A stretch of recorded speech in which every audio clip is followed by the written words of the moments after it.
Hello friends, इससे पहले वाला वीडियो में हम लोग पौधों में परिवहन के बारे में पढ़े थे।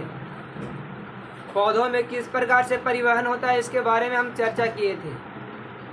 आज की इस क्लास में हम लोग पढ़ेंगे जंतुओं में परिवहन, और जंतुओं में खास करके पढ़ेंगे मनुष्य में परिवहन, है ना। जंतु में किसको पढ़ेंगे? मनुष्य के बारे में हम लोग पढ़ेंगे। चूँकि जानवर भी मनुष्य के समान ही परिवहन करते हैं, थोड़ा बहुत का अंतर होता है, तो हम लोग उसके बारे में चर्चा नहीं करेंगे, सिर्फ और सिर्फ चर्चा करेंगे मनुष्य के बारे में। तो क्लास शुरू करने से पहले जो पिछले क्लास में जो वीडियो डाले हैं उसके बारे में थोड़ा सा बता देते हैं। आप लोग को पढ़ाया गया था आप लोग को पौधों में परिवहन। तो पौधों में मुख्य रूप से किन किन पदार्थों को परिवहन होता है इसके बारे में पढ़ाया गया था। कौन कौन से अंग द्वारा कौन कौन से ऊतक भाग लेते हैं, कौन से ऊतक क्या क्या परिवहन कराते हैं, इसके बारे में चर्चा कर दिया गया था, है ना। निम्न वर्ग के पौधों में किस प्रकार से परिवहन होता है, उच्च वर्ग के पौधों में किस प्रकार से परिवहन होता है, ये दोनों हम बात बता दिए थे। निम्न वर्ग के पौधों में विसरण द्वारा परिवहन होता है और उच्च वर्ग के प्रासरण द्वारा होता है ना। अब हम लोग पढ़ने जा रहे हैं जंतुओं में परिवहन। तो चलिए अब हम लोग अपने क्लास की ओर चलते हैं। जंतुओं में परिवहन कैसे होता है इसके बारे में जानेंगे। तो जंतुओं में परिवहन होने से पहले हम लोग ये जानेंगे कि जंतुओं में परिवहन के लिए क्या क्या चाहिए, क्या क्या चीज परिवहन होता है, कौन कौन से पदार्थ ऐसे हैं जो परिवहन होता है। तो आप जानते हैं जंतुओं में परिवहन होता है ऑक्सीजन का, भोजन का और कार्बन डाइऑक्साइड का। जानते हैं ना कौन कौन? ऑक्सीजन, भोजन और कार्बन डाइऑक्साइड और जल ले लेते हैं हम लोग। तो ये चार चीज का हम लोगों को शरीर में क्या होता है? परिवहन होता है। और भी ऐसे पढ़ना है, जब उत्सर्जित पदार्थ के रूप में पसीना वगैरह हुआ ना, बहुत से चीजें हैं जिनको हम लोग के शरीर में परिवहन होता है। तो सभी के बारे में बारी बारी से हम लोग चर्चा करेंगे, लेकिन मुख्य रूप से देखा जाए तो हम लोग यही चीज का परिवहन करते हैं।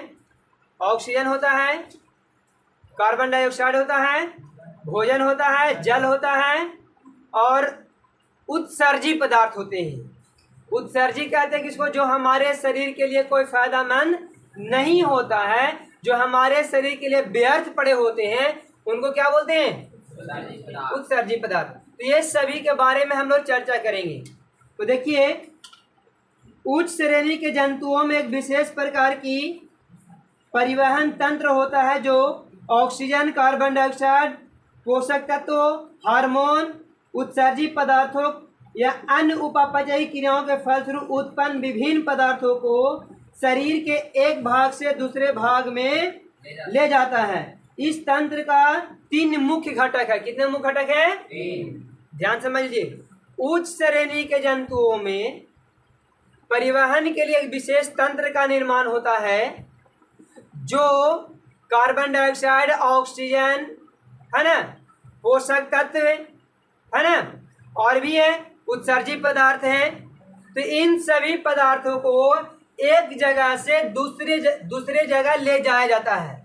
अब एक जगह से दूसरे जगह जब ले जाया जा रहा है तो कोई ना कोई तो ऐसा चीज होगा ना हमारे शरीर में जो उसको ढो करके एक जगह से दूसरी जगह ले जा रहा है।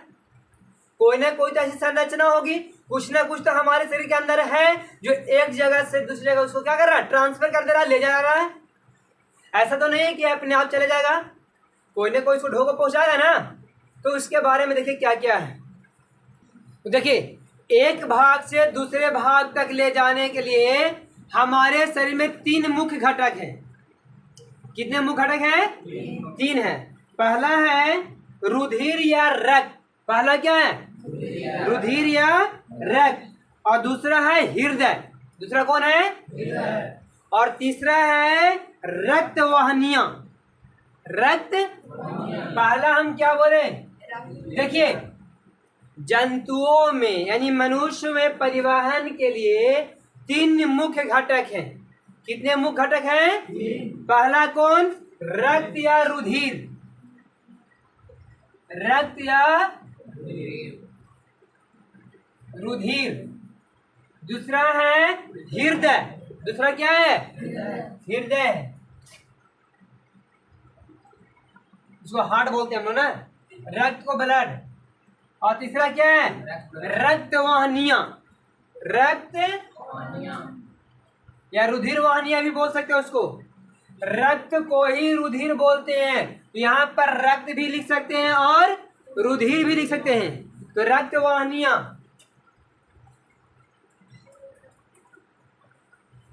ठीक है।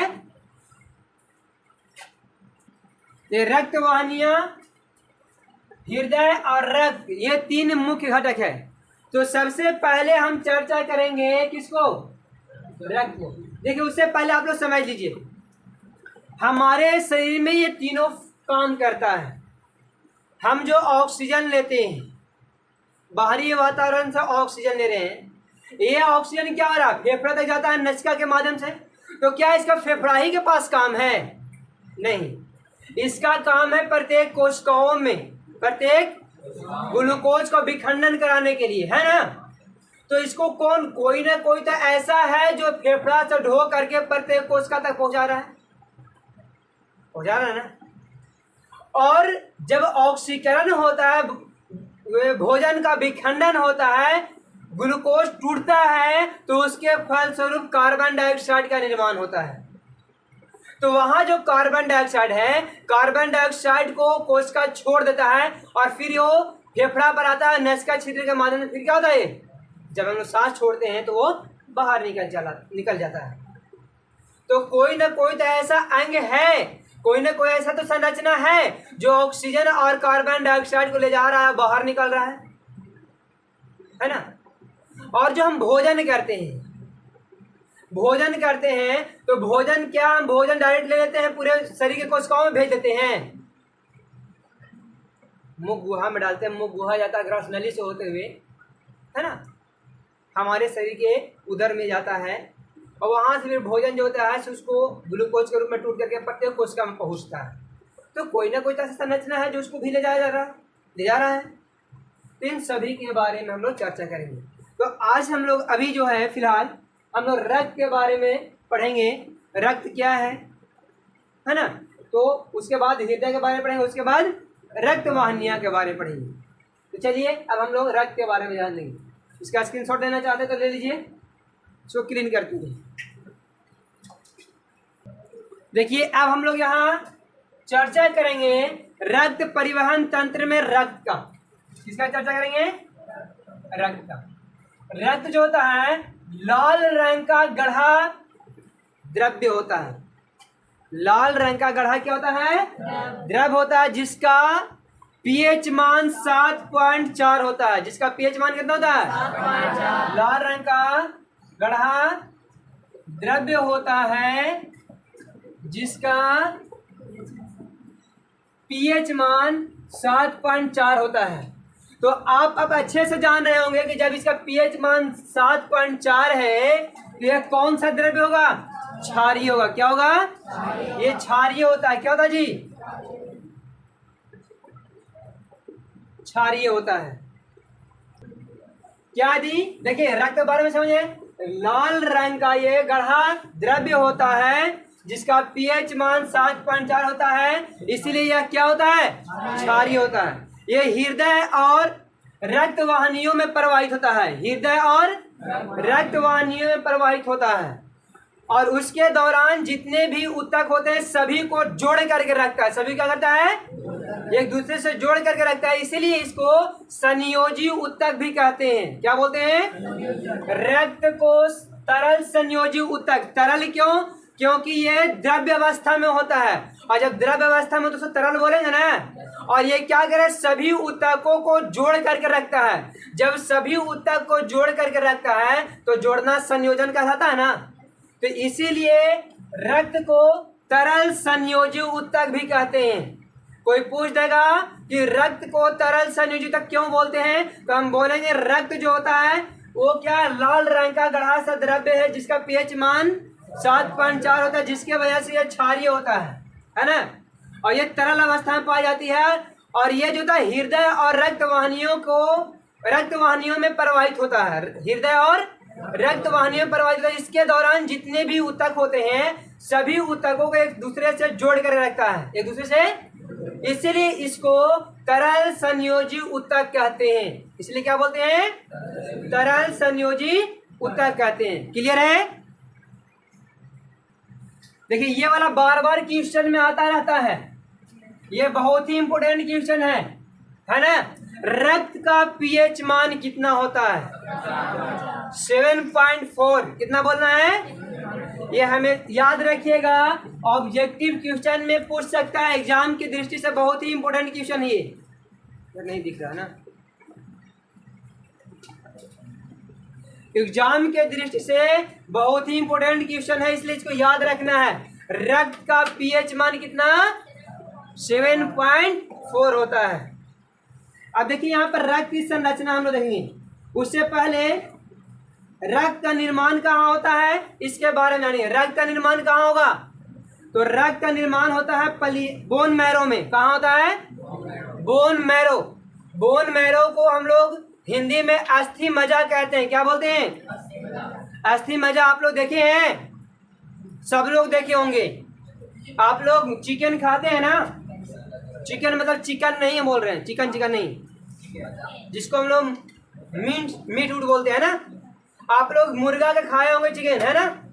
जब मुर्गा खाते हैं तो उसका हड्डी जो चबाते हैं तो देखे हैं जोड़ा पर लाल लाल रंग की संरचना होती है ना। उसी को हम लोग अस्थि मज्जा कहते हैं। क्या बोलते हैं? हमारे शरीर में हड्डियों के अंदर जो खोखले होते हैं ना, खाली जगह, उनमें अस्थि मज्जा भरा होता है, और उन्हीं अस्थि मज्जाओं से हमारे शरीर में ब्लड का निर्माण होता है। तो ये भी क्वेश्चन पूछा जाता है। ये देखिए कंपटीशन में भी एक क्वेश्चन पूछा जाता है कि ब्लड का निर्माण कहाँ होता है, तो बोले कहाँ? अस्थि मज्जा में। कहाँ होगा? कहाँ निर्माण होगा? अस्थि मज्जा में। ब्लड का निर्माण कहाँ?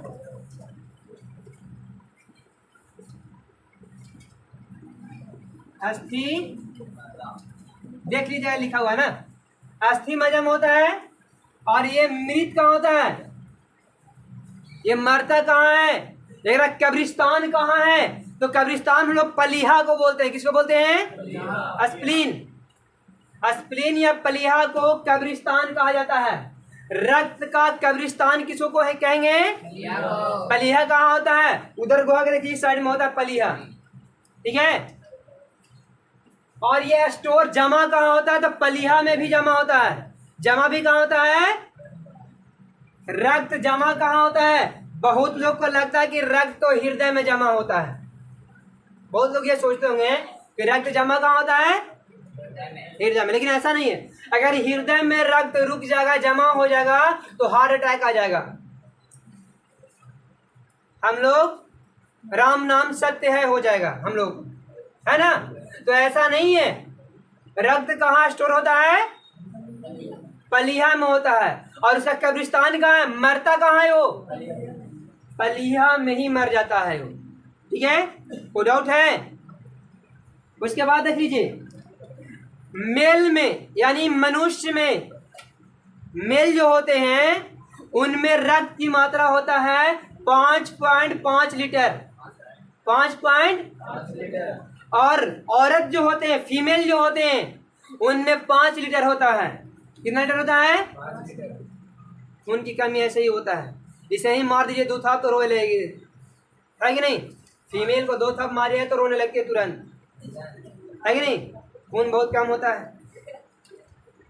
अब कोई लोग से पूछा जाता है खून कम क्यों होता है, तो लोग बोलते हैं ना कि अपने पति से खून चूसने के लिए खून कम होता है। तो ऐसा नहीं होता है ना।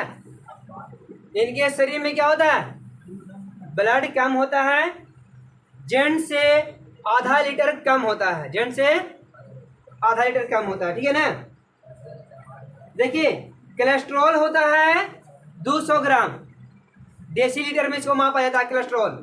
देखिए हम लोग कोलेस्ट्रॉल जमा हो जाता है ना, तो हार्ट अटैक आने की संभावना ज़्यादा हो जाती है। वसा चर्बी जिसको बोलते हैं हम लोग, है ना। और वो ज़्यादा होता तेलहन चीज़ खाने से, चिपचिपा पदार्थ खा लेते हैं ना, तो उससे कोलेस्ट्रॉल ज़्यादा बढ़ जाता है। और कोलेस्ट्रॉल ज़्यादा बढ़ जाने क्या होता है? हृदय में जाकर चिपक जाएगा। हृदय को सही से काम नहीं करने तो हार्ट अटैक आएगा ही ना। चलिए और भी देखिए, अब देखिए इसमें हीमोग्लोबिन होता है, रक्त में क्या होता है? हीमोग्लोबिन। रक्त में क्या होता है जी? हीमोग्लोबिन होता है, याद रखिएगा। और इसी हीमोग्लोबिन के कारण रक्त का रंग कैसा होता है? लाल होता है। हीमोग्लोबिन के कारण क्या होता है? 1 मिनट। रक्त का लाल क्यों होता है? एक ऑब्जेक्टिव क्वेश्चन बन जाता है, रक्त का रंग लाल क्यों होता है? ये भी बहुत ही इंपॉर्टेंट क्वेश्चन है। तो हम बोलेंगे हीमोग्लोबिन के कारण। क्या है? हीमोग्लोबिन जो होता है, रक्त में छोटे छोटे महीन महीन जो कण होते हैं, रक्त में क्या होते हैं? जो लाल रंग के होते हैं, और यही लाल रंग जब उसमें रक्त में मिलता है तो लाल रंग प्रदान कर देता है। क्या प्रदान करता है? रक्त को लाल रंग प्रदान करता है। तो हीमोग्लोबिन क्या है? एक प्रकार के प्रोटीन है। हीमोग्लोबिन क्या है? एक प्रकार के प्रोटीन, इसको वर्णक भी बोलते हैं। आप बोले कि वर्णक क्यों बोलेंगे? हीमोग्लोबिन को वर्णक इसलिए बोलते हैं क्योंकि ये रंग प्रदान करता है। अगर रक्त में से हीमोग्लोबिन निकाल दे तो रक्त का रंग श्वेत हो जाएगा, होगा ना?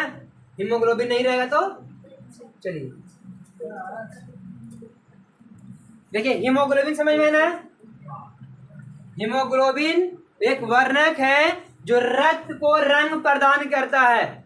और कौन सा रंग प्रदान करता है? लाल। तो यहां से ऑब्जेक्टिव क्वेश्चन बन जाएगा ना ये। अभी तक आप लोग 2-3 ऑब्जेक्टिव क्वेश्चन देख लिए। निम्न में से कौन रहेगा? ऑप्शन में बहुत सा, उसमें 4 ऑप्शन है, उसमें से रहेगा। क्वेश्चन ये रहेगा कि निम्न में से कौन तरल संयोजी ऊतक है? ऑप्शन में आपको रक्त रहेगा, जल रहेगा, 4 ऑप्शन रहेगा, तो उसमें आपको रक्त मार देना है। क्या मार देना है? ऐसा समझ में ना? क्यों? क्योंकि ये सभी ऊतकों को संयोजित करके रखता है, जोड़ करके रखता है। दूसरा ऑब्जेक्टिव क्वेश्चन हो सकता है, रक्त का पीएच मान कितना होता है? 7.4। उसके बाद होगा रक्त का रंग लाल क्यों होता है? रक्त का निर्माण कहाँ होता है? तो अस्थि मज्जा में। स्टोर कहाँ, तो जमा कहाँ रहता है? पलीहा में। जमा कहाँ होगा? और कब्रिस्तान कौन है इसका? पलीहा कब्रिस्तान भी है ना, याद रखिएगा। मरता भी वही है और जमा भी वही होता है। उसके बाद हीमोग्लोबिन एक प्रकार के प्रोटीन है और वर्णक है। वर्णक क्यों है? क्योंकि ये रंग प्रदान करता है किसका? ब्लड का। और ब्लड का रंग कौन सा प्रदान करता है? अब देखिए, हीमोग्लोबिन जब आप लोग जांच कराते हैं, ब्लड जांच कराते हैं, तो HB लिखा रहता है। तो HB का मतलब समझिए कि हीमोग्लोबिन है। क्या है? और हीमोग्लोबिन देखिए, मेल में हीमोग्लोबिन 14 ग्राम होना चाहिए। यह इसको डेसीलीटर में मापता है। कैसे मापता है? और अगर फीमेल की बात करते हैं तो ये 13 ग्राम होता है। कितना होता है? ये 13 डेसीलीटर बोलते हैं इसको, है ना? याद रखिएगा, मेल में कितना और फीमेल में। देखिए, जब महिलाएं गर्भवती होती है, गर्भ अवस्था में होती है, तो उनका हीमोग्लोबिन कम से कम 10 होना चाहिए। कितना होना चाहिए? 8 से 10 होना चाहिए कम से कम में। इससे कम होगा तो बच्चा कमजोर हो सकता है। इसके बारे में आगे जब जनन पढ़ेंगे हम लोग तो बताएंगे। ठीक है, फिलहाल इतना ही यहाँ समझिए। कोई दिक्कत है इसमें? नहीं है। देखिए, अगर हीमोग्लोबिन कम हो जाता है तो आप अपने से दिमाग मत लगाइएगा कि कौन कौन सा दवा खाए, क्या खाए, ना तो चल जाइएगा ऊपर ही बिना मतलब की, है ना? आपका बहुत सा बीमारी भी हो सकता है और राम नाम सत्य भी हो सकता है आपका। इसलिए कभी भी अगर ये कमी हुआ है तो फौरन डॉक्टर से मिलना चाहिए और उनके निर्देशानुसार ही दवा खाना चाहिए। ठीक है ना? नहीं तो एक कहावत है ना, 7.5 के भाव में जाएगा, वही आप भी 7.5 के भाव में चल जाइएगा। देखिए आगे, हीमोग्लोबिन में होता क्या है? तो आयरन पाया जाता है। क्या पाया जाता है? आयरन। तो आप लोग देखेंगे कि गर्भवती महिला को आयरन की गोली खिलाया जाता है, खिलाया जाता है ना। ये आयरन कम हो जाता है तो क्या होता है? आदमी कमजोर हो जाता है। और देखिए, यहाँ पर महिलाओं में हीमोग्लोबिन कम है तो आयरन भी कम होगा। और जेंट्स में यानी फीमेल मेल की बात करें हम तो मेल में हीमोग्लोबिन अधिक होने के कारण आयरन की मात्रा भी अधिक होता है। आप देखिए ये कमजोर होने का निशानी हम बताते हैं। एक लेडीज को आप 2 थाप मारिए और एक जेंट्स को मारिए, दोनों में अंतर पड़ जाएगा, है कि नहीं? वो बैठ के महिला जो होगी तुरंत रोने लगेगी और जेंट्स जो है थोड़ा बर्दाश्त करता है क्योंकि उसमें आयरन की मात्रा ज़्यादा है और महिला में आयरन की मात्रा क्या होता है? कम होता है। ठीक है, अब आगे देखते हैं। देखिए आप यहाँ क्या देखे, हम बोले थे, एक बार ध्यान सुनिएगा, बोले थे कि ब्लड का निर्माण अस्थि मज्जा में होता है, ये वयस्क मानव के लिए। और जो बच्चा जन्म नहीं लिया है, जो अभी गर्भ में ही है ना, उनका ब्लड का निर्माण भ्रूण में होता है। कहाँ होता है? कहाँ होता है? और उस बच्चा को हम लोग भ्रूण ही बोलते, बच्चा नहीं बोलेंगे, उसको क्या बोलेंगे? भ्रूण बोलेंगे। जब वो पैदा ले लेगा तब उसको बच्चा बोलते हैं, भ्रूण उस समय नहीं कहलाएगा। फिर क्या कहलाएगा? जब तक वो पेट में है, जब तक उसको हम भ्रूण कहेंगे। क्या कहेंगे? और जब बच्चा जन्म लेता है तो उसको क्या बोलते हैं? बच्चा बोलते हैं। जब वो जन्म ले लेगा तो क्या बोलेंगे? बच्चा बोलेंगे, है ना? ठीक है, तो वैसे स्थिति में जब जो भ्रूण अवस्था में है उनका ब्लड का निर्माण भी कहाँ होता है? भ्रूण में ही होता है, क्योंकि उनके पास हड्डी नहीं होता उतना मजबूत। हड्डी ऐसे मोड़े तो मुड़ा जाएगा, है कि नहीं? हड्डी मजबूत तो उनमें अस्थि मज्जा का निर्माण नहीं होता है। ठीक है, अब अस्थि मज्जा उतना नहीं रहेगा तो ब्लड बनेगा? ब्लड का निर्माण अस्थि मज्जा से होता है। लेकिन जब वो बच्चा जन्म लेता है तो हड्डी मजबूत होने लगता है, धीरे धीरे क्या होता है? अस्थि मज्जा निर्माण होता है, तो फिर ब्लड का निर्माण करने लगता है। ठीक है, अब देखिए हम लोग देखेंगे यहाँ पर रक्त की संरचना। क्या देखेंगे? रक्त का मुख्य 2 घटक हैं। कितने घटक हैं? 2। एक को द्रव अवस्था होता है, एक होता है ठोस अवस्था में। तो जो द्रव अवस्था में होता है उसको हम लोग बोलते हैं प्राज्विका या प्लाज्मा। क्या बोलते हैं?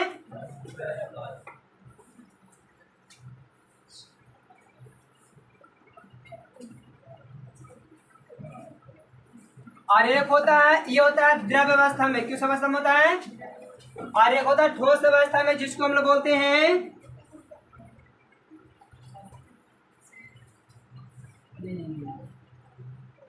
लाल रक्त कोशिकाएं। क्या बोलते हैं? लाल रक्त कोशिकाएं होते हैं, श्वेत रक्त कोशिकाएं होते हैं, रक्त पट्टिकाणु होते हैं, जिसको हम लोग रक्त कोशिकाएं बोलते हैं। क्या बोलते हैं? रक्त कोशिकाएं। रक्त कोशिकाएं, है ना? ये 2 मुख्य घटक है। कौन कौन? प्लाज्विका या प्लाज्मा या और दूसरा क्या है? रक्त कोशिकाएं, है ना? देखिए रक्त का 55% जो होता है वो प्लाज्मा होता है। कौन होता है? ये ठोस अवस्था में नहीं है ना। प्लाज्मा कितना होता है? 55% और 45% क्या रहता है? 45% का रहेगा रक्त कोशिका। करते हैं, अगर मान लिया जाए कि 1000 लीटर रक्त होगा, सपोज मान लेते 1000 लीटर रक्त होगा, तो 550 लीटर का रहेगा प्लाज्मा और 450 क्या रहेगा? रक्त कोशिकाएं होंगे। याद रहेगा, ये भी इंपोर्टेंट क्वेश्चन है। रक्त में प्लाज्मा की मात्रा कितना होती है? जो 55%। कितना? और रक्त कोशिकाएं अगर 1000 रहेगा रक्त 1000 लीटर, तो बताओ कि प्लाज्मा कितना होगा? अभी इसको मिलीलीटर ले लेते हैं। बताओ मिलीलीटर, लीटर में नहीं होगा, मिलीलीटर होगा ना। अगर 1000 मिलीलीटर होगा तो ओकरा में 550 मिलीलीटर प्लाज्मा होगा और 450 मिलीलीटर रक्त कोशिकाएं होंगे। क्लियर है? इसका स्क्रीनशॉट ले लीजिए आप लोग। देखिए रक्त की संरचना के बारे में हम पढ़े थे। दो मुख्य घटक, पहला प्लाज्मा, दूसरा है रक्त कोशिकाएं। अब प्लाज्मा के भी कितने, 4-5 मुख्य घटक है कि नहीं। देखिए प्लाज्मा में 90% जल होता है। प्लाज्मा में कितना होता है, 90% जल रहता है प्लाज्मा में। ये देखिए अपने आप में जो 550 ml देख रहे हैं ना, अपने आप में भी 100% है। अपने आप में क्या, ये 100%। इस 100% में 90% जल होता है। इस 100% में 90% क्या होता है, तो इतना का अगर 90% आप निकालते हैं तो आपको 495 ml आएगा। कितना आएगा, 400। और इसमें प्रोटीन होता है 7%। कितना होता है, प्रोटीन की मात्रा कितना, अकार्बनिक पदार्थ होता है 0.9%। ग्लूकोज का मात्रा होता है 0.18%। और वसा का 0.5% मिला हुआ रहता है इसमें। ये भी बहुत ही इंपॉर्टेंट क्वेश्चन है। क्वेश्चन आता है कि प्लाज्मा में जल की मात्रा कितना है, तो लिखेंगे कितना, 90%। कितना लिखेंगे, अब जितना दिया हुआ है उसका 90% निकाल लेंगे हम लोग। मेन इंपॉर्टेंट देखो यही वाला जल वाला है, ये क्वेश्चन पूछ देता है। ऑब्जेक्टिव क्वेश्चन के दृष्टि से भी इंपॉर्टेंट क्वेश्चन है, याद रखेगा।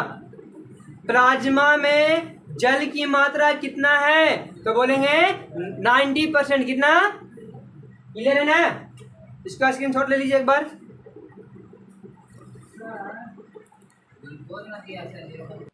देखिए अब यहाँ पे ये रक्त में जो प्रोटीन आप देख रहे थे, ये प्लाज्मा में 7%। तो रक्त में जो प्रोटीन पाया जाता है उसे प्रोटीन प्लाज्मा कहते हैं। क्या बोलते हैं, प्रोटीन प्लाज्मा कहते हैं, है ना। और ये तीन मुख्य 3 प्रकार के होते हैं प्रोटीन। कौन कौन होते हैं, देखिए। पहला है फाइब्रोनोजिन, दूसरा है प्रोथोबिन, और तीसरा है हिपैरिन। तो ये 3 मुख्य है ना। अब देखिए यहाँ पर देखिए, ये तीनों जो होते हैं रक्त के थक्का बनने में सहायक होते हैं, तो बहुत सहायता करते हैं। अगर इसमें से प्लाज्मा में से सिर्फ फाइब्रोनोजिन को निकाल दिया जाए, फाइब्रोनोजिन को निकाल अलग कर दिया जाता है, तो शेष भाग जो बचता है उसको सीरम कहते हैं। क्या बोलते हैं, किसको बोलते हैं, सीरम। अगर प्लाज्मा में से किसको निकाल दिया जाए, फाइब्रोनोजिन को निकाल दिया जाए, तो शेष भाग बच जाता है। उस शेष भाग को हम लोग सीरम बोलते हैं। और आप लोग जो ब्लड जांच होता है ना, ब्लड जांच होता है वो सीरम का ही होता है। सीरम को जांच करता है, किसी की जांच करता है। अब देखिए जब एकरा में से फाइब्रोनोजिन निकाल दिया जाएगा तो इसका रंग पीला हो जाता है। कैसा होता है, पीला, याद रखिएगा। हाँ, पीला हो जाता है। आप लोग देखे होंगे रक्त को ले जाता है और ले जाकर के एक उसका स्लाइड होता है ना, स्लाइड नहीं, एक उसका होता है, मतलब शीशे जैसा बना हुआ रहता है, उसमें रख देता है। रखने के बाद आप देखे होंगे इस प्रकार से ऐसी रचना होती है, वो देखिए ना, है ना। देखिए इस प्रकार का प्रणाली होता है ना, इस प्रकार से, है ना। तो इसमें जब ब्लड जलाता है तो ब्लड देखिए नीचे ऐसे काला काला जम जाता है वो, लेकिन ऊपर जो ऐसे अवस्था में होता है, ऊपर जो होता है वो पीला पीला आप लोग देख रहे होंगे। और इसी का फिर जांच करता है। ये पीला वाला भाग जो रहता है ना, यहाँ पीला भाग रहता है, पानी जैसा होता है पीला, उसी को फिर ये जांच करता है, समझे। तो उसमें से क्या निकल दिया गया, नीचे कुछ बढ़ गया है, आगे फाइब्रोनोजिन हटा दिया गया है, तो बचेगा क्या, सीरम बन जाता है। क्या बनता है वो, और जांच किसका होता है, सीरम का ही होता है, जो जिसका रंग कैसा होता है, पीला पीला हो जाता है। ऐसे इसका रंग हल्का पीला होता है। ये प्लाज्मा हल्का सा पीला सा है, चिपचिपा सा द्रव्य है, पीला चिपचिपा सा क्या है, ये द्रव्य है। लेकिन जब इसमें से फाइब्रोनोजिन और निकाल दिया जाता है तो और पीला हो जाता है, समझे, और ऊपर पानी जैसा ऊपर आ जाता है, और जो नीचे जो होता है ना काला काला जैसे जम करके बैठ जाता है। तो जांच जो किया जाता है ऊपर वाला से किया जाता है, सीरम से। किससे? सीरम किसको कहेंगे, समझ में आया ना? प्लाज्मा प्रोटीन में से सिर्फ किसको निकाल दिया जाता है? फाइब्रिनोजन को निकाल दिया जाता है, तो क्या बचता है? सीरम। और ब्लड जांच में किस चीज का जांच होता है? सीरम से ही जांच होता है। क्लियर है ना? कोई डाउट है? चलिए स्क्रीन शॉट ले लीजिए। अब हम लोग पढ़ेंगे सीरम। देखिए पढ़ लिए तो प्लाज्मा जो हुआ वो खत्म हो गया। प्लाज्मा के बारे में आप लोग को ज्यादा नहीं चर्चा करना है, बस इतना ही पढ़ना है, इससे ज्यादा नहीं पढ़ना है। आज जब 12th में जाइएगा तो इसे थोड़ा सा विस्तार से मिलेगा। अब हम लोग चलते कहाँ? रक्त कोशिकाएं के बारे में। तो इसको क्लीन करते हैं। स्क्रीनशॉट लेना चाहते तो ले लें। देखिए सबसे पहले रक्त कोशिकाएं 3 प्रकार बताते हैं। लाल रक्त कोशिका, श्वेत रक्त कोशिका और क्या होता है? रक्त पटिकाणु। क्या होते हैं? तो अब यहाँ लाल रक्त कोशिका को इंग्लिश में रेड ब्लड सेल कहते हैं। क्या बोलते हैं? तो रेड को R, ब्लड को B और सेल C, तो इसको RBC भी कहते हैं। क्या बोलते हैं? RBC है ना? रेड ब्लड सेल को क्या बोलते हैं? RBC। क्या बोलते हैं? और श्वेत रक्त कोशिका, श्वेत को हम लोग बोलते हैं व्हाइट। क्या बोलते हैं? व्हाइट ब्लड सेल, तो WBC बोलते हैं। क्या बोलते हैं? ये हुआ RBC, ये क्या हुआ? और देखिए रक्त पटिकाणु, तो पटिकाणु को प्लेटलेट्स बोलते हैं। क्या बोलते हैं? तो इसको रक्त को B और प्लेटलेट्स को प्लेटलेट्स ही बोलते हैं। तो B प्लेटलेट्स बोलेंगे। क्या बोलेंगे? B platelets. देख लीजिए लिखा हुआ। तो B प्लेटलेट्स बोलेंगे किसको? रक्त पटिकाणु को। किसको? लाल रक्त कोशिका RBC, श्वेत रक्त कोशिका WBC, रक्त पटिकाणु B प्लेटलेट्स। ब्लड प्लेटलेट्स भी बोल सकते हैं, ब्लड प्लेटलेट्स भी बोल सकते हैं, या B प्लेटलेट्स बोलिए, कोई दिक्कत नहीं है। समझ में आ रहा है ना? अब देखिए क्या हुआ। हम लोग अब चर्चा करेंगे किसको? लाल रक्त कोशिका को। किसको चर्चा करेंगे? इसको क्लीन कर दे। एक बार इसको उतार लीजिए आप लोग, या स्क्रीनशॉट लीजिए। देखिए अब यहाँ पर लाल रक्त कोशिका के बारे में पढ़ेंगे, RBC।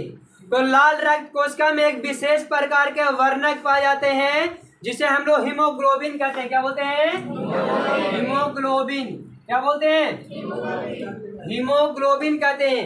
हीमोग्लोबिन एक प्रकार के प्रोटीन भी है। क्या है? जिसके कारण रक्त का रंग लाल होता है। रक्त का रंग क्या होता है? लाल होता है। इसमें एक विशेष प्रकार के गुण पाया जाता है।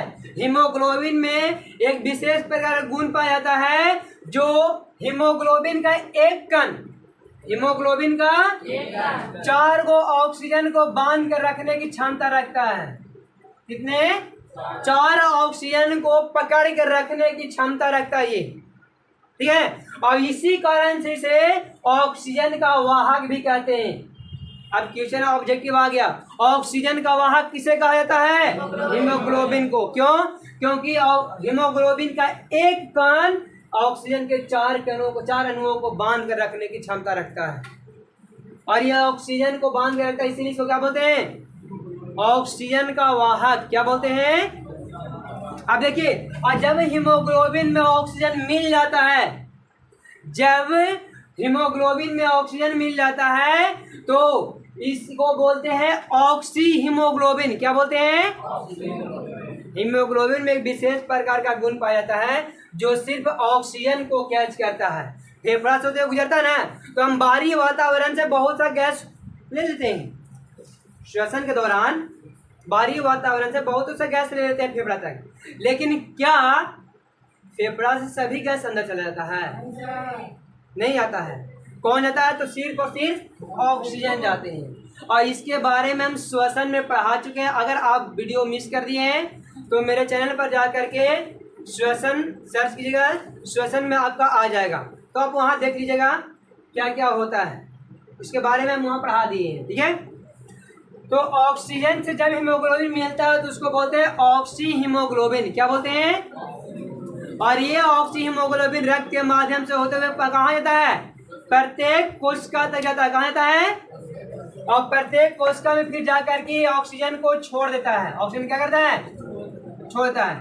तो ऑक्सीजन को छोड़ने के बाद कोशिका कहता है कि हम तुमसे फ्री में कोई चीज नहीं लेंगे, हमारे पास भी CO2 का निर्माण हो गया है। उपापचयी क्रियाओं के फलस्वरूप CO2 का निर्माण होता है ना, तो बोलता है कि तुम ये CO2 अब ले लो। ये क्या करता है? हीमोग्लोबिन जो होता है फिर CO2 को पकड़ लेता है और CO2 को पकड़ करके फिर कहाँ लाता है?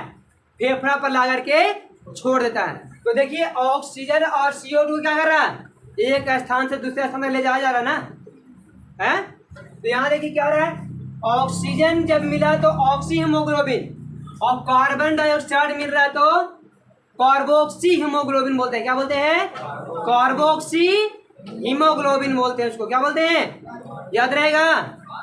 देखिए हीमोग्लोबिन का मुख्य रूप से यही काम है फिलहाल यहाँ पर के लिए, ऑक्सीजन को फेफड़ा से प्रत्येक कोशिकाओं तक पहुंचाना और ऑक्सीकरण या उपचयी क्रिया के फलस्वरूप बने कार्बन डाइऑक्साइड को फेफड़ा तक ला करके पहुंचाना। यही क्या है इसका मुख्य कार्य। ठीक है, ऑक्सीजन का वाहक इसीलिए कहते हैं, हीमोग्लोबिन को कहते हैं। किसको बोलते हैं? अब देखिए ये समझ गए, कोई डाउट है? अब देखिए यहां पर अब आगे चर्चा करते हैं। हीमोग्लोबिन जो होते हैं, ये जो लाल रक्त कोशिका है, इनके कोशिका में केंद्रक और लाइसोसोम नहीं होते हैं।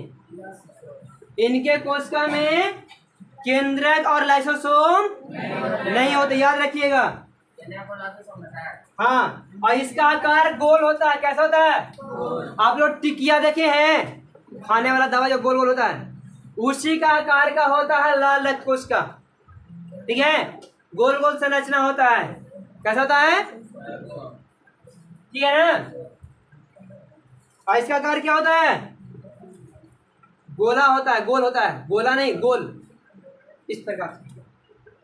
ठीक है, और जैसे जैसे हम पृथ्वी के तल से ऊपर जाते हैं वैसे वैसे इसका आकार बढ़ता जाएगा। अब इतना बड़ा है तो ऊपर जाते इतना, और ऊपर जाते इतना बड़ा, और ऊपर जाते इतना बड़ा। तो जैसे जैसे ऊपर जाएंगे उसका आकार क्या होता है? बढ़ता जाता है। ठीक है, और देखिए आरबीसी में आरबीसी में 95% रुधानु पाते हैं। रुधिराणु बोलते हैं उसको, रुधिराणु। 95% पाए जाते हैं। कितना परसेंट? 95%। ठीक है, और देखिए इसमें होता है HB। HB में क्या होता है? FB ओ FE। और FE में क्या होता है? FE किसको बोलते हैं? आयरन के कमी से कौन सा रोग? कौन सा रोग पाया होता है? तो हीमोग्लोबिन कम होगा तो जाहिर से बात है कि ये वाला कम होगा, और ये वाला कम होगा तो क्या रोग उत्पन्न होगा? एनीमिया रोग उत्पन्न होता है। समझे? लाल रक्त कोशिका का जीवन काल होता है 120 दिन। कितना? 120 दिन। और 120 दिन में स्वतः क्या होते हैं? मर जाते हैं। स्वतः क्या होते हैं? ये मृत हो जाते हैं। 120 दिन तक इसका जीवन काल है। ठीक है, और यकृत में मरते हैं। कहाँ मरते हैं? कंफर्म है ना? कहाँ मरेंगे? यकृत में। अब देखिए श्वेत रक्त कोशिका, श्वेत रक्त कोशिका संक्षेप में क्या बोलते हैं? WBC। क्या बोलते हैं? देखिए WBC में है, किसका आकार अनिश्चित होता है। क्या होता है? ये अनियमित आकार के न्यूक्लियस युक्त कोशिका है। इसमें हीमोग्लोबिन जैसे वर्णक नहीं होते हैं, जिसके कारण इसका रंग रंगहीन होता है। कैसा होता है? और इनकी संख्या लाल रक्त कोशिका की संख्या में बहुत ही कम होता है। ध्यान सुनिएगा, श्वेत रक्त कोशिका WBC जो होता है वो क्या है? इसका आकार अनियमित होता है, अनिश्चित होता है। इसका आकार कोई नियमित नहीं है। इसमें हीमोग्लोबिन जैसे वर्णक नहीं पाए जाते हैं, जिसके वजह से ये रंगहीन होता है। क्या होता है? इसका कोई अपना रंग नहीं है। यही ना बोला जी, रंगहीन होता है। और इसके कोशिका में केंद्रक उपस्थित होता है। इसके कोशिका में केंद्रक उपस्थित होता है। अब देखिए इसका मुख्य कार्य क्या है। ये जो था रोगों से लड़ने के काम करता है। रोग से, हमारे शरीर में कोई भी रोग आता है ना, तो पहले इसको हराना पड़ेगा उसको, और जब ये हार जाएगा तब हमारे शरीर पर इफेक्ट पड़ेगा। अगर हमारा शरीर हार नहीं रहा है तो समझिए कि आपका WBC ठीक है। हमारे शरीर में WBC की मात्रा 10,000 होता है। कितना होता है? 10,000। और RBC 50 लाख। RBC कितना? 50 लाख होता है। कितना लाख होता है?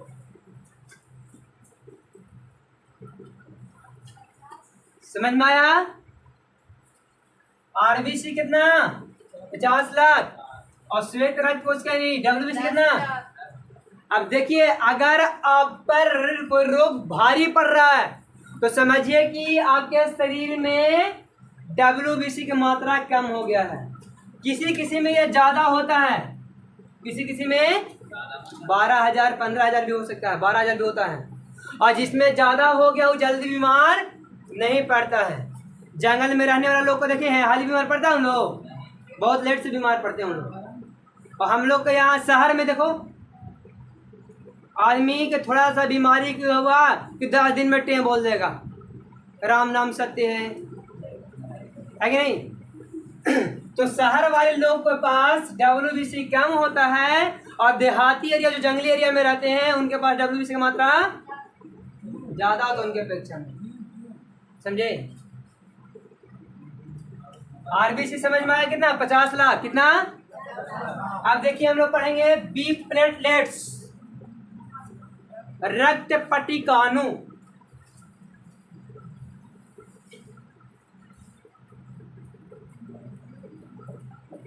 बी प्लेटलेट्स को बोलते हैं ना। देखिए रक्त पट्टिकाणु जो होते हैं ये बिंबाणु या थ्रोम्बोसाइट्स भी कहलाते हैं। क्या कहलाते हैं? बिंबाणु या थ्रोम्बोसाइट भी कहलाते हैं। ये रक्त को थक्का बनने में सहायक होता है। ये रक्त के थक्का बनने में क्या होते हैं?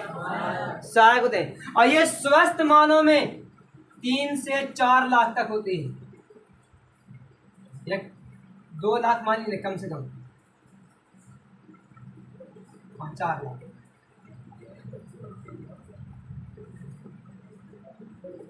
इनसे कम मनुष्य में 1.5 से 2 लाख तक रहना चाहिए। स्वस्थ मनुष्य में कितना होना चाहिए? 1.5 लाख से 2 लाख। और ये देखिए यही क्या करता है कि इसको सहायता करता है लड़ने में। WBC की यही उसका आता है कि तू लड़ो ना, पीछे से हम है ना, तू लड़ो पीछे से हम हैं। ये क्या करता है?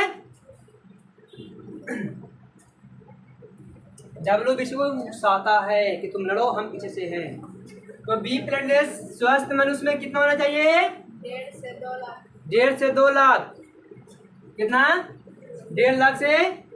देखिए अगर 2 लाख से 1.5 लाख से कम होने लगेगा, देखिए मनुष्य क्या हो जाएगा? मुरझाया जैसा रहेगा, एकदम अस्वस्थ रहेगा, कमजोरी हो जाएगा उसके शरीर में। और अगर इसकी मात्रा 50,000 से 30,000 से कम हुआ, 30,000 से कम हुआ, तो ये क्या हो जाएगा? फिर शमशान घाट जाके मिलेगा। कहाँ चल जाएगा? तो 30 लाख से कम नहीं होना चाहिए। 30,000 से कितना? 30,000 के ऊपर है तो रिकवरी कर करके ऊपर लाया जा सकता है ऊपर। लेकिन अगर 30,000 से कम हो गया तो अब देखिए क्या होता है। जब आप पढ़ने बैठते हैं, कोई ऐसे स्टूडेंट बहुत देर तक टिका रहता है पढ़ने के लिए, बैठा रहा, तो उसमें समझ जाइए कि प्लेटलेट्स अधिक मात्रा में है। और आप लोग बैठते हैं तब ना पढ़े के मन नहीं कर रहा है, कमजोरी से लगता है, तो आप समझ जाइए कि आपके शरीर में बी प्लेटलेट्स कम है। क्या है? कम है ना। जो ज्यादा टिकता है उसमें अधिक है, जो कम टिक रहा है उसमें कम है। देखिए आरबीसी उकसा रहा है कि पढ़ो ना रे, पढ़ो ना, पढ़े बैठ गए। अब बी प्लेटलेट अरे तो संख्या बड़ी कम है बाबू, उठ जाओ ना तो बीमार पड़ जाएगा, तुरंत उठ जाते हैं हम लोग, होता है ना। तो बी प्लेटलेट्स कम होने से आदमी कम। अगर इसको बढ़ाने का तरीका, गिलोय, गिलोय समझ में आता है? गिलोय एक पौधा होता है, उसका जूस बना के पियो, समझ में आया? बकरी का दूध, पपीता का पत्ता, समझ में आ रहा? ये सब बहुत फायदेमंद होते हैं। और ये कमते कब है? जब डेंगू नामक मच्छर आपको काट देगा। कौन काटेगा? डेंगू आपको काट देगा तो दिन प्रतिदिन इसको संख्या क्या होता है? कमते जाता है। वो क्या करता है कि प्लेटलेट्स को मारते जाता है, मारते जब कम हो जाएगा तो आपको क्या हो जाएगा? बीमार पड़ जाइएगा। वैसे स्थिति में क्या करना है? तुरंत ही डॉक्टर से मिलना है। आपको देखिए बी प्लेटलेट्स अगर कम हुआ तो जो ये हड्डी देख रहे हैं, रीढ़ की हड्डी, इस रीढ़ की हड्डी में दर्द हो जाएगा। क्या हो जाएगा? आप सीढ़ी नहीं चढ़ पाइएगा, सीढ़ी तक भी नहीं चढ़ पाइएगा, इतना ये कठिन हो जाता है। ठीक है, चलिए और है रक्त परिवहन समझ में आ गया? इसको कैसे बढ़ाएंगे समझ में आ गया ना?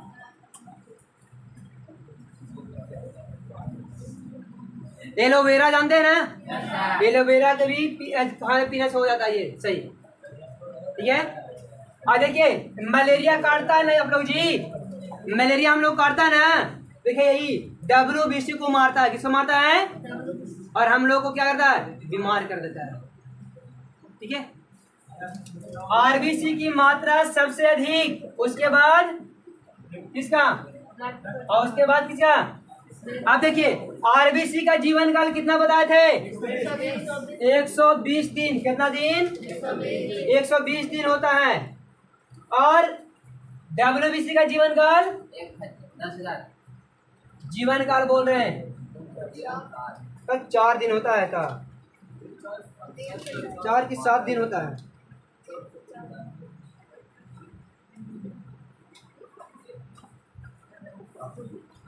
नहीं 4 दिन होता, 3 से 4 दिन तक ही जिंदा रहेगा। कितना दिन? WBC 3 से 4 दिन, RBC और ये जो होगा 7 दिन तक, 6 से 7 दिन, 6 से 7 दिन तक जिंदा रहता है। तो आप लोग स्क्रीनशॉट ले लीजिए इसको। तो रक्त के बारे में जितनी भी जानकारी था हम आप लोगों को दे चुके हैं। अब रक्त का कार्य सुन लीजिए। रक्त का क्या कार्य है? रक्त का कार्य पहला ताप नियंत्रित करना, ताप नियंत्रित करना। ताप नियंत्रित कौन करता है? ब्लड। हमारे शरीर का ताप कितना, टेम्परेचर कितना होना चाहिए? 37 डिग्री सेल्सियस। कितना? तो ये कौन बना के रखता है? रक्त। कौन बना के रखता है? ताप में लिखागा 37 डिग्री सेल्सियस होना चाहिए। कितना होना चाहिए? 37 डिग्री सेल्सियस होना चाहिए। तो ये कौन बना के रखता है?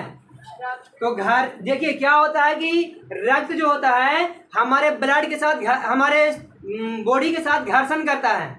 हमारे बॉडी के साथ क्या करता है? आज जब कोई भी दो चीज को घर्षण होता है तो क्या होता है? उष्मा उत्पन्न होता है। बता देना, इसको दोनों ऐसे लगाड़ी है तो क्या होगा? उत्पन्न, उष्मा उत्पन्न होता है। गर्म लगता है ना आप लोग को, तो ब्लड जो होता है हमेशा क्या गति करते रहता है, तो हमारे शरीर से क्या होता है? घर्षण करते रहता है, जिसके वजह से क्या होगा? शरीर का टेम्परेचर नियंत्रित करके रखता है। मरा हुआ आदमी देखे होंगे कि सब हाथ पाँव क्या हो जाता है? ठंडा हो जाता है ना, क्योंकि उसमें घर्षण नहीं होता है। दूसरा देखिए, अब पोषक पदार्थों का परिवहन। पोषक पदार्थों को क्या करता है, एक जगह से दूसरी जगह ढो करके क्या करता है, ले जाता है। तो पोषक पदार्थों का परिवहन करता है, पोषक पदार्थों का क्या करता है, परिवहन करता है। तीसरा है गैसों का आदान प्रदान। अरे आप O2 ले रहे थे ना, नसिका के माध्यम से O2 लिए, कहाँ गया, ग्रास नली से होते हुए फेफड़ा तक, फेफड़ा से फिर कौन लेके ढो के गया था, फेफड़ा के बाद कौन काम कर रहा था, रक्त ना, और CO2 का लाके फेफड़ा कौन दे रहा था। तो गैसों का आदान प्रदान किससे होता है, रक्त से होता है। तीसरा है उत्सर्जित पदार्थों का भी परिवहन। हमारे शरीर में जो उत्सर्जित पदार्थ है, मलमूत्र जो होते हैं, मूत्र को भी कौन देता है, रक्त ले जाके देता है किडनी में। किडनी के बारे में आगे पढ़ाएंगे हम, उत्सर्जन जब पढ़ाएंगे तो आपको किडनी के बारे में पढ़ाया जाएगा, तो किडनी में दे देता है। समझ में आया। तो आज का क्लास यहीं पे समाप्त होता है। अगर वीडियो अच्छा लगे तो मेरे यूट्यूब चैनल को सब्सक्राइब करें और अपने दोस्तों के पास शेयर करना ना भूलें। Thank you.